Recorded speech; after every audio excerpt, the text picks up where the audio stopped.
Now, Tony Squires couldn't have been an Australian sporting superstar, but instead decided to pursue a career in the media industry. He's a seasoned newspaper journalist and a closet St George fan. Tony's face can be seen every Monday night on The Fat, and since Chaos has got a bit of a field trip going to be part of the studio audience for The Fat in ABC TV studios on Monday, decided to invite Mr Tony Squires here for a bit of a chat. So can we please welcome Tony Squires to Chaos.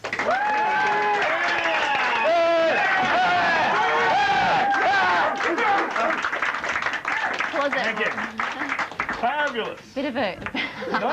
not as fabulous as the Chicken Maryland at the Shannon Hotel. I've had a few Marylands in my time, but I tell you, they just put a little bit of garlic under the skin, crispy it up. To die for. We'll be there later. Nice one. So, Tony, for those of us who haven't had the pleasure of watching The Fat, what is it exactly that you chew at The Fat? Well, it's sort of sport, but it's looking at sport, the theatre of sport. It's basically the same conversation that you have in a pub, the Shannon, for example. It's just people sitting around, some with genuine opinions, some with genuine expertise, most of us with no idea what we're talking about. But just the idea of sitting around and having a bit of yammer. You know, I worship at the altar of sport, I must admit, and many people in this country do, and, you know, as we see with the World Cup starting tonight, all around the place as well. So it's the idea that, you know, you get people together who are willing to have a go and have a bash at sport. You know, you celebrate great sport, but sport is just so full of so many, you know, egos that you can also, you know, we blow the balloon up and then we burst it whenever we can. So because Australians are so passionate about our sporting culture, who do you find is the most inspiring Australian sports person?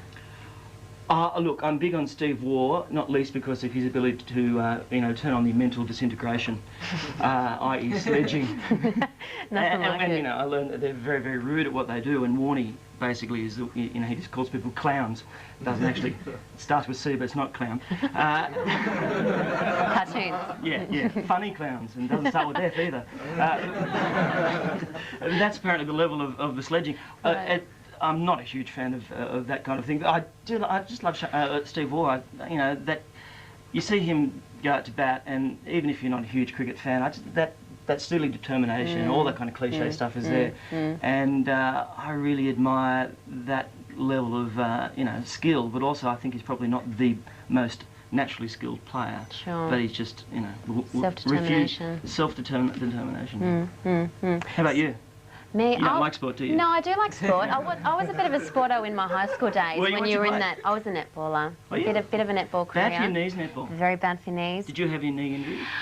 I have high set patellas, so it's a bit of a high set patellas, high kneecaps. Come on, where's your biology? I tell you what, I'm using that as a pickup line at the Shannon.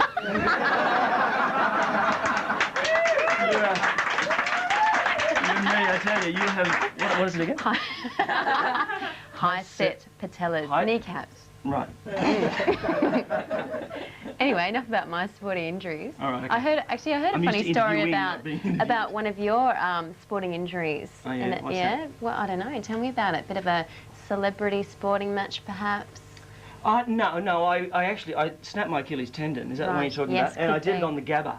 I really wanted, you know, have major injuries on every major sporting field in Australia. So I started off with Gabba, but the weird and horrible thing was I was walking. I was thinking of running, but I didn't actually run, and I snapped my Achilles tendon. It's pathetic. Walking onto the field? No, I was out in the field. I was in a suit. I was doing a promo for the show, and I decided, you know, because we were filming from the Gabba that night, and I said, you know, welcome tonight from these seats we filled, and I thought, oh, I don't know, I'll go off and, you know, take a step and pretend I'm going to take a big screaming mark, and I took one step, and it went bang, snap, and the next thing I was face down in the dirt. Which happens usually after a few drinks, but not, you know, before the show. Very ceremonious. Yeah. No, I do have some, you know, some sporting skill. Yeah, no doubt, no doubt. So what's... No, I do. Closet sporting skills. Boxing. Boxing, Yeah, I got a boxing trophy. When I was 9, I won this boxing trophy, and the best thing was a little tiny, you know, cup mounted, and I broke the base of it, and my father remounted the cup onto the lid of a Mortine can. So hit him with the LP bow.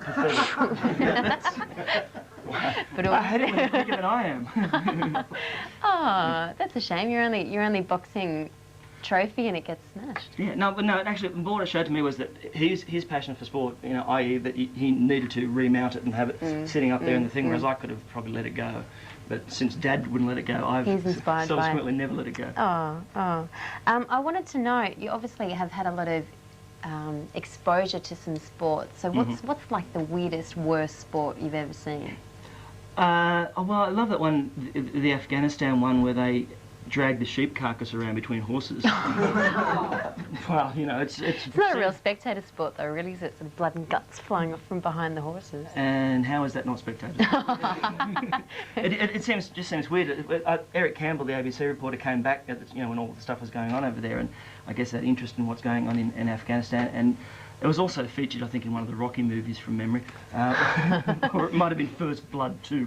But just the bizarre ways and things that people call sport, you know, and get amused by it. Yeah, it is very weird. You know, we must be very, you know, easily bored people.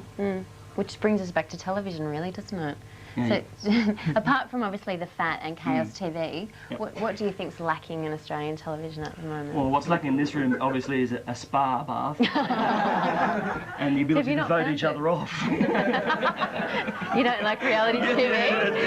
No, Big Brother. Survivor, is it? No, Big Brother TV, you know, that reality TV, which just is so bizarre and all-encompassing at the moment. And I find, I must admit, last time it was on, having spent a lot of years as a television critic, and I honestly love television. I love it. If it's bad, I love it.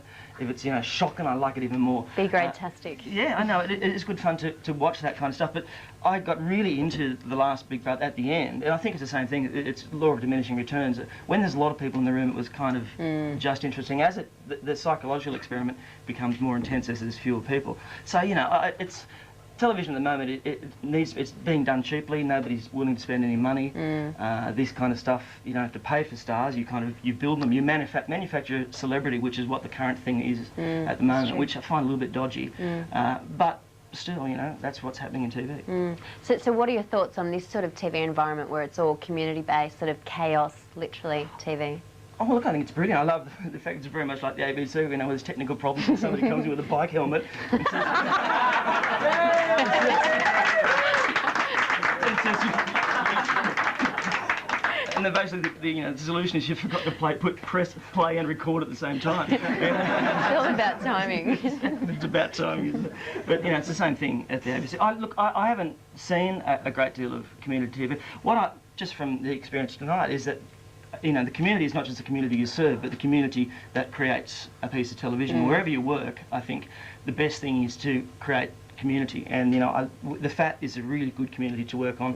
The people I work with, I love working with. We go out and have a drink, you know, usually at the Shannon afterwards. And, you know, and the same thing here. I get a sense that all these people working together to do something, and that's what it's all about. You know, it's not just the community that you serve, it's the community that provides the service is really important. Sure. You know, I love it. I'm never leaving. We're stuck with him. I got that segment. We're going to quote you on that one. So you do your regular column with the Sydney Morning Herald, and you sort of originated in print journalism. Yep. How did you make the transition into TV? Through radio, really, by, you know, you become an alleged expert on things. For me, it was television, so you're asked to go on radio to talk about it. And then there was the Race Around the World show on the ABC where, you know, they went off and did those little things, and they all thought it was about them, I thought it was about me. But, you know, it was all about John Safran, actually. Yeah, it was all about him, yeah, exactly. But, you know, I just want to be loved, so I'd sit there and go, you know, love at 16, hate at 16, and that's all that happened. But I did a few of those things, and then that moved on to, I did some Foxtel stuff, you know. Okay. I did a show reviewing television there, which was live to air, which was good fun, and then basically got seen by a few people at the ABC, and we decided to try to put the FAT together. Sure. So you're a bit of a hardcore critic, really, when it comes to TV, aren't you? No, I'm not hardcore. I did a lot of it, but my view of television criticism is that it's really not as kind of vital as a service as, you know, your film or theatre. You know, people pay a lot of money to go out and see theatre, even film. It's not, you know, it's not cheap. Whereas television, basically the best critic and reviewer is your remote control. So what I tried to do when I was writing criticism was to embrace TV as what I think is the most important tool of popular culture. And it's another little element of the party. It's in the corner of the room. Everybody's got it. Everybody's got an opinion on it. So essentially, you write about TV. You're writing about politics. You're writing about sport. You're writing about everything. So it's just an excuse to really have a bash out. Get your opinions out there in photo. So what would your advice be to people sort of in community TV and in chaos? How do you go about getting into TV? Well, you've done very well just, pushing, getting in there. Thank you. Go to the ABC, look, you all have jobs after next Monday night. Getting yourself into so much trouble here tonight. Note to self, you must not promise the world. What do? You pursue what you enjoy, I think. If you enjoy this, it's the same thing about the censor community. I think you find your strengths, and usually your strengths are the things that you enjoy talking about or doing, and you just stick at it and push really, really hard. It's a tough industry. There are more things going on at the moment. Given if you've got any interest in sport, there are 485 AFL shows on cable TV at the moment. And 2 of them are good. So there seems to be. There are opportunities. I think there are gigs out there for all levels of production and on-air stuff. So, look, it's just a matter of push hard. Carve out your little niche. Yeah. Find your opinions on things and go hard. Or just make the opinions up. Is that what you're doing? I'm a very, very shallow man. Well, you'll see more of Tony Squires if you tune in to The Fat on Monday night, 9:30, a whole hour of sportastic fun, and we'll be there. Sportastic fun. Did you like that? Oh, I'm using that on Yeah, Monday. please do. You and your hypertellers and your sportastic fun and you'll be sorted. Those hypertellers are going to work for me later on tonight at the Shannon. Well, thanks very much for coming in. My pleasure. Thanks for having me. We might see you at the Shannon later eating your Maryland chicken. You never know. I'll be there. You'll be there. Super. And thanks for coming in. Yeah, we'll see you on Monday with The Fat. Okay. Mike having shadow on your face by doing that. So you can do a little rub or something if you like. All right, next.